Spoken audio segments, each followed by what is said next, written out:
இறை நம்பிக்கை எப்படி இருக்க வேண்டும்?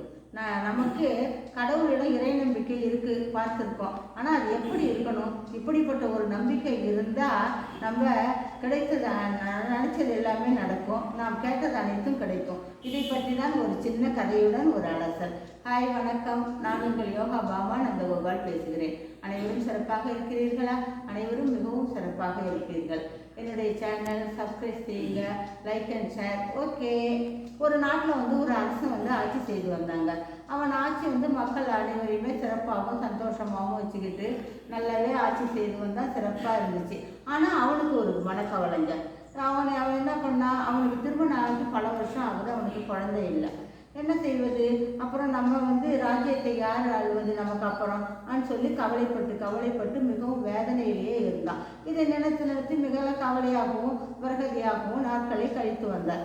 இதை பார்த்து கவலைப்பட்ட அந்த அரசவையில் இருந்த ராஜரிஷி அரசனிடம், மன்னா, நீங்கள் வர வர ரொம்ப கவலைப்பட்டுக்கிட்டு இருக்கீங்க, வாரிசு இல்லைன்னு சொல்லி அதற்காக வேதனையுடன் இருக்கிறீர்கள். அதற்கு நான் ஒரு வழி உண்டு, அதை நான் கூறுறேன். அதன்படி செய்தோமானால் நமக்கு வாரிசு பிறக்க வழி இருக்குன்னு கூறி அந்த மன்னர்கிட்ட கூறுறான். உடனே மன்னருக்கு ரொம்ப சந்தோஷம். என்ன வழி சொல்லுங்க, எதா இருந்தாலும் நான் செய்கிறேன் அப்படின்னு சொல்லி கேட்குறப்ப அந்த ஊர் சொல்கிறாரு, இந்த ஊரில் ஒரு குழந்தையை நம்ம நரபலி கொடுத்தோன்னா நமக்கு வாரிசு உருவாக்க ஒரு இது இருக்குன்னு சொல்லி அந்த அமைச்சர் சொல்கிறாரு.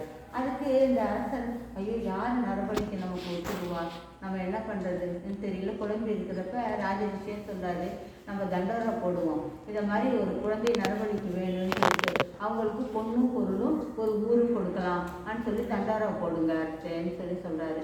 சரின்னு உடனே தண்டோரா போடுறாங்க. போட்டுக்கிட்டு இருப்ப அந்த ஊரில் ஒரு ஏழை விவசாயிங்க.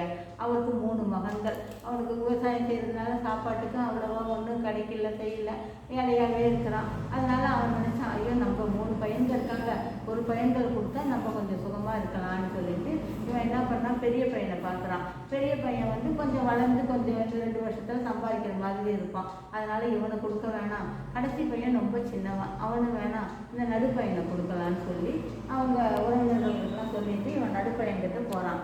நடுப்பையனை அழைச்சிட்டு ராஜா கிட்ட போனவொடனே, ராஜா, நான் இந்த பையனை கொடுக்கலான்னு சொல்லி நரபலி கொடுக்கலான்னு வந்திருக்கேன், உங்ககிட்ட விடலான்னு வந்திருக்கேன் அப்படின்னு சொல்லி ராஜா கிட்ட சொன்ன உடனே ராஜா என்ன பண்ணார், அமைச்சரை கூப்பிட்டு, அமைச்சரே, இவனுக்கு வேண்டிய பொண்ணு பொருள் ஒரு ஊரெல்லாம் கொடுத்து அனுப்புங்க அப்படின்னு சொல்லி அனுப்பிடுறாரு.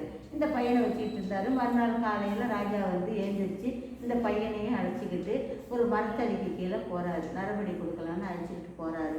அப்பொழுது இந்த ராஜா என்ன பண்ணுறாரு, அங்கே போய் உட்கார்ந்துக்கிட்டு அந்த குழந்தைய பார்த்து, பலி கொடுக்கறதுக்கு முன்னாடி எல்லாருமே கேட்குறது தானே, குழந்தைய உன் கடைசி ஆசை என்னன்னு கேட்குறாங்க. அவனும், அரசே, எனக்கு ஒரு வாளி நிறைய மணலும் ஒரு தண்ணியும் கொஞ்சம் கொடுங்க அப்படின்னு சொல்லி கேட்குறான். சரின்னு கேட்ட உடனே, இது என்ன இப்படி கேட்குறாங்க, சரி கடைசி ஆசை, நம்ம எது கேட்குறானோ கொடுத்துருவோன்னு சொல்லிட்டு அதே மாதிரி வாளி நிறைய தண்ணியும் மண்ணும் தண்ணியும் கொடுக்குறாங்க. கொடுத்த உடனே அவன் ஒரு வீடு கட்டுறான். அந்த வீடை கட்டிட்டு, ஒரு மணலில் வீடு கட்டுற குழந்தைங்க விளையாடும் இல்லையா, அது மாதிரி ஒரு வீடு கட்டிட்டு அந்த வீட்டை இடிச்சிடுறான். அடுத்தது ஒரு வீடு கட்டுறான். கொஞ்சம் நேரம் பார்த்துருந்துட்டு அதையும் இடிச்சிடுறான்.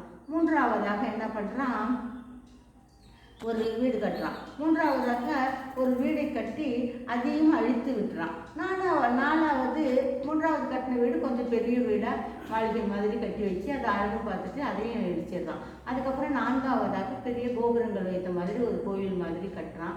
கோயில் கட்டி அது மேலெல்லாம் கூட ஒரு கொடி பறக்கிற மாதிரி இதெல்லாம் டிசைன்லாம் வச்சு செஞ்சுட்டு அதை மாத்திரம் விட்டுடுறான். அதை மாத்திரம் விட்டுட்டு அரசர் சொல்கிறான், அரசர், நான் அப்போ ரெடி, என்ன நரபலி கொடுங்க அப்படின்னு சொல்லி கேட்குறான். சரி, இப்போ மன்னருக்கு என்ன பண்ணுறது, ஒரே ஆச்சரியம், இதனே நான் 3 மணல் வீடு கட்டினா எல்லாத்தையும் அழிச்சிட்டு ஒன்றை மாத்திரம் வச்சுருக்காங்கன்னு கேட்க, சரின்னு சொல்லிட்டு அரசர் கேட்குறாரு, என்னப்பா 4 வீடு கட்டினேன், மொதல் வீட்டை இடிச்சிட்டு 3 வீட்டை இடிச்சிட்டு 4ஆவது வீட்டை மாத்திரம் வச்சுருக்கேன்னு கேட்டார்.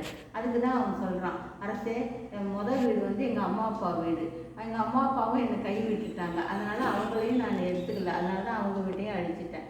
2ஆவது வீடு என்னுடைய உறவினர்களுக்கு எல்லாருக்குமே தெரியும் என்ன நரபலி கொடுக்குறதுன்ட்டு. ஆனால் அவங்க எதுவுமே வேணாம், யாருமே எனக்கு சொல்லவே இல்லை, அதனால் இந்த மாதிரி உறவினர்கள் நமக்கு வேணாம் அப்படின்னு சொல்லி அழிச்சிட்டேன். 3ஆவது அரசர் வீடு அரண்மனை கட்டினேன். அரண்மனை கட்டி இருக்கிற நாட்டுக்கு காக்க வேண்டிய மக்களே நரபலி கொடுத்து ஒரு உயிரை எடுக்கிறாருன்னா அந்த மாதிரி நான் அரசரோட ஆட்சியும் வேணாம் நமக்கு, நான் எனக்கும் வேணான்னு சொல்லி அதையும் எடுத்துட்டேன். நான்காவதாக நான் கட்டிய இந்த கோயில் நான் வணங்கும் இறைவன் இருக்கிறார். என்னை காப்பாற்றி எப்படியும் காப்பாற்றி விடுவாய், அதனால தான் கோயிலை மட்டும் வைத்து கொண்டேன் என்று கூறினார். உடனே அரசருக்கு பயங்கர ஆச்சரியம் அதிர்ச்சியாகவும் போயிடுது. மிகவும் அதிர்ச்சி போய் என்ன, ஐயோ இந்த பையன் இவ்வளோ அறிவுள்ள பையனாக இருக்கானே, புத்திசாலி பையனாக இருக்கானே, ஏன் நம்ம நரபலி கொடுக்கணும், இந்த குழந்தையே நம்ம பக்தியும் இது மாதிரி குழந்தை நமக்கு கிடைக்கிறது இது, அதனால் இவனை நம்ம நரபலி கொடுக்க வேண்டாம், இவனையே இளவரசனாக்கி நான் வாரிசாக அறிவித்து விடுவோம் என்று கூறினான். இதை போல தாங்க இறை நம்பிக்கைங்கிறது மிகவும் ஆழமாக இருக்கணும். நம் வாழ்க்கையில் நியாயமாகவும் நான் இருக்கிறப்ப இறை நம்பிக்கை நம்ம ஒரு நல்ல ஒரு பரிபூரணமாக இருந்துச்சுன்னா, நம்பிக்கையுடன் இறைவனுடைய பாதத்தை சரணடைஞ்சோன்னா இறைவன் எப்படியும் நம்மளை காப்பாற்றுவாருங்க. இதுதான் இந்த கதை மூலம் தெரிஞ்சுக்கிறது. புரிகிறதா? நன்றி, வணக்கம்.